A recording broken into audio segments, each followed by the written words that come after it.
Quelqu'un m'explique comment j'ai fait 4 ans d'études à l'université et que j'ai jamais utilisé mon diplôme. En 2017, les travailleurs canadiens de 40 à 45 ans avec un diplôme gagnaient en moyenne 81% de plus que ceux sans diplôme. En 2023, cet écart est réduit à 60%. Ce changement est créé par une évolution, un changement dans le marché du travail en ce moment. Et dans cette vidéo, je vais te parler de pourquoi les études universitaires ont perdu leur valeur aujourd'hui, basées sur des recherches et mes propres observations. Je sais pas pour toi, mais moi, on m'a martelé toute mon enfance que des études universitaires étaient la clé du bonheur professionnel, que ça allait m'ouvrir des portes et me garantir une carrière. Donc, j'ai suivi tout ce que je connaissais à l'époque et j'ai fait un baccalauréat à l'Université McGill qui m'a ensuite mené vers un emploi permanent dans une entreprise qui me rendait extrêmement malheureuse. Donc, j'ai quitté cet emploi qui me donnait environ 35 000 $ de revenus par année. Je l'ai quitté pour m'en aller en voyage et donc lancer mon entreprise sur le web qui génère aujourd'hui plus de 20 fois plus d'argent que je gagnais dans mon emploi et qui me rend 1000 fois plus heureuse. Et bien sûr, ça, c'est mon histoire à moi.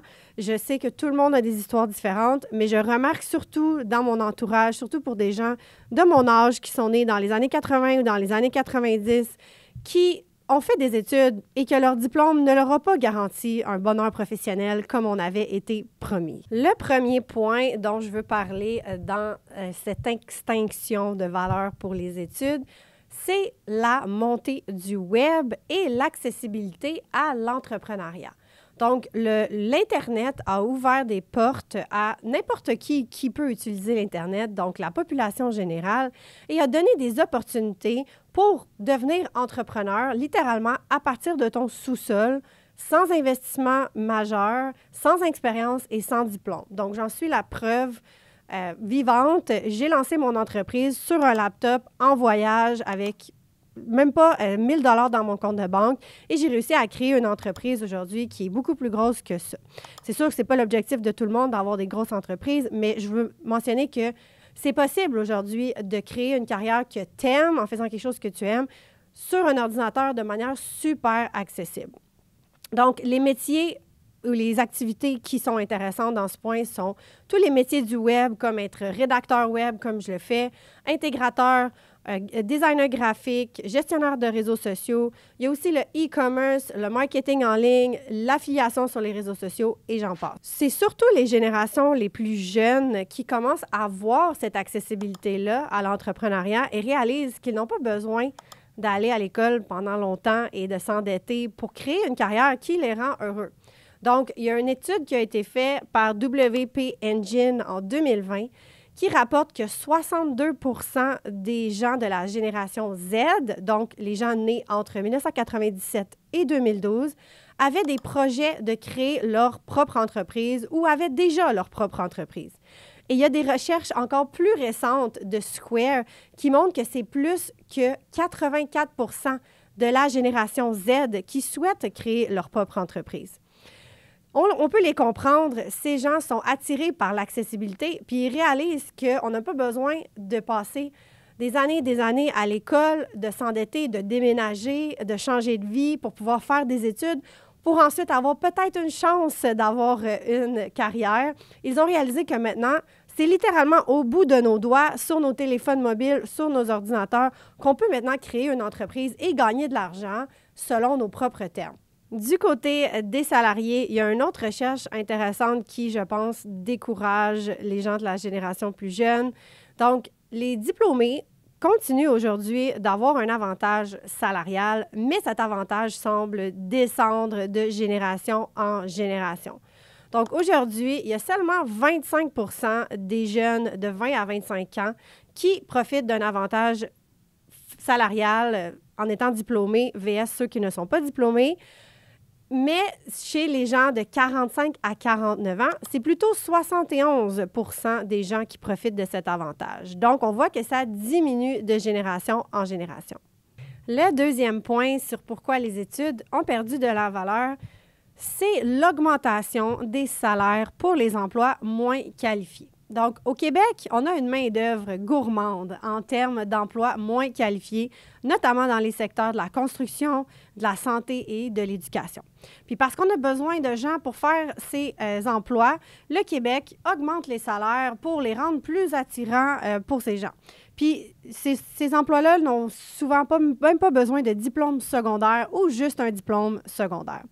Donc, il y a aussi le Québec qui a contribué à ça en offrant des programmes de formation accélérés puis des primes salariales intéressantes pour les emplois comme dans la construction, l'éducation, la santé, ce qui a contribué à dévaloriser les études parce qu'on donne le message, en fait, aux gens que tu n'as pas besoin de diplôme, puis on va t'offrir un bon salaire, puis on va t'offrir la formation en plus. Donc, selon une enquête au Québec, depuis 2017, les gens sans diplôme ont connu une augmentation de salaire d'en moyenne 10 %. Pour les gens avec des diplômes universitaires, l'augmentation est seulement de 4 %. Donc, ça l'envoie un message, justement, que tu n'as pas besoin d'avoir de diplôme pour avoir un bon salaire puis avoir un salaire qui augmente aussi avec le temps. Un autre point important à considérer, c'est la pénurie de main-d'œuvre. Donc, depuis 2020, le Québec connaît une pénurie de main-d'œuvre qui est up and down dans plusieurs secteurs, notamment la santé, l'éducation, la construction. Et donc, pour attirer des gens, pour attirer des travailleurs, on offre des salaires intéressants pour des emplois qui sont moins qualifiés ou qui requéraient un diplôme avant. Mais depuis 2020, il semble que les critères ont descendu pour plusieurs emplois. Je pense notamment à l'éducation. Donc, j'ai des collègues qui étaient enseignantes et à cause de la pénurie d'enseignants, littéralement, surtout pour de la suppléance, ils ont réduit les critères d'embauche. Et des fois, c'est des gens qui n'ont pas de diplôme, alors qu'avant, il fallait absolument avoir un diplôme. Donc, le fait qu'on ouvre les portes dans des emplois qui, normalement, requièrent des diplômes à des gens qui n'ont pas de diplôme, ça envoie le message, surtout aux jeunes générations, que tu n'as pas besoin de diplôme parce qu'on va t'embaucher pareil, parce qu'on a vraiment besoin de toi. Le dernier point, c'est définitivement mon préféré parce qu'évidemment, ça m'affecte directement.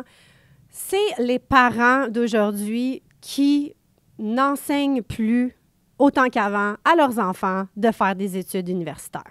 Donc, comme je disais au début de la vidéo, moi, je suis née en 92. Mes parents étaient dans l'optique de plusieurs parents à l'époque que les études, c'est important, ça amène un certain statut, ça l'ouvre des portes et ça garantit une carrière professionnelle ou un bonheur professionnel.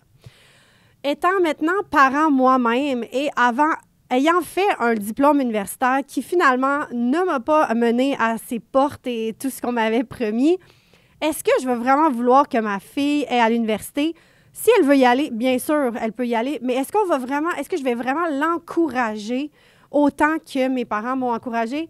C'est à discuter. Et si je parle avec plusieurs autres parents milléniaux, donc les milléniaux qui sont nés entre 84 et 96, qui ont aujourd'hui des enfants, beaucoup d'entre eux ont fait des diplômes universitaires qui finalement n'ont pas aussi utilisé ou qui n'ont pas apporté de bienfaits dans leur carrière professionnelle. Donc, c'est à se demander si eux vont pousser ça sur leurs enfants de faire des études universitaires. Puis, je parle surtout dans les domaines de politique, sciences sociales, communication, marketing, histoire. Souvent, ce sont des diplômes qui n'ont pas mené à grand-chose. C'est sûr que quand on parle plus comme côté docteur, droit, c'est autre chose, mais je parle des diplômes de la population générale et non les choses plus spécialisées. Finalement, on a vu dans cette vidéo que la valeur qu'on accorde aux études universitaires est en train de changer, notamment en cause de l'accessibilité à l'entrepreneuriat sur le web, la pénurie de main-d'œuvre, les salaires qui sont plus élevés pour les emplois moins qualifiés et les parents milléniaux aujourd'hui, on peut voir que le chemin traditionnel vers les études n'est plus la voie unique vers le succès. Puis les jeunes générations, surtout, s'en rendent compte et changent leurs objectifs.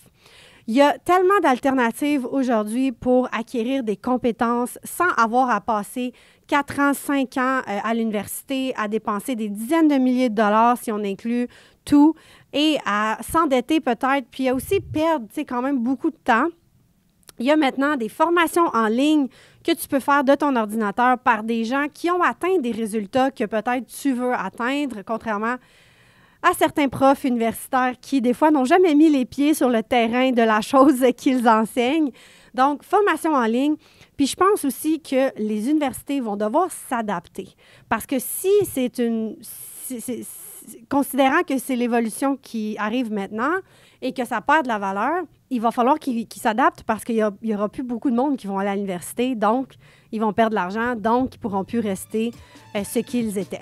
Donc, c'est ma vision là-dessus. J'espère que tu as aimé cette vidéo et les observations et les recherches. Je mets les sources des recherches dans la boîte de description. Puis fais-moi savoir dans les commentaires si toi, tu as utilisé tes études ou est-ce que tu as fait des études puis à quoi ça t'a réellement servi. Je suis curieuse de savoir ton opinion. Sur ce, on se dit à la prochaine vidéo. Salut!